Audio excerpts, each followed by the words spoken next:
Pawan Kalyan is the first samurai of Andhra Pradesh and the tiger of martial arts.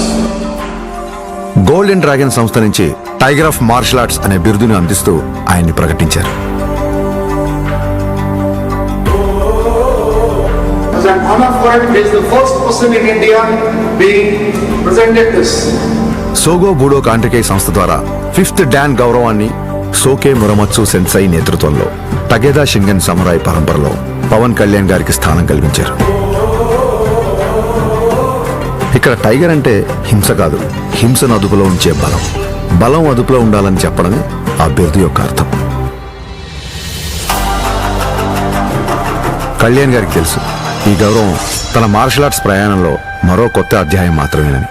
ఈ గౌరవం, గుర్తింపు ఆయన బాధ్యతను మరింత పెంచాయని చెప్పక్కర్లేదు. తన నమ్మకం ఒక్కటే, ఓ దేశపు సంపద అంటే నదులు, ఖనిజాలు, అరణ్యాలు మాత్రమే కాదు, కళలతో, క్రమశిక్షణతో తయారయ్యే యువత. అటువంటి వారే వికసిత్ భారత నిర్మాణ రూపకర్తలు. దృఢమైన శరీరం, చురుగైన బుద్ధి, బలమైన వ్యక్తిత్వాల వైపు దేశ యువతను నడిపించడమే తన లక్ష్యం.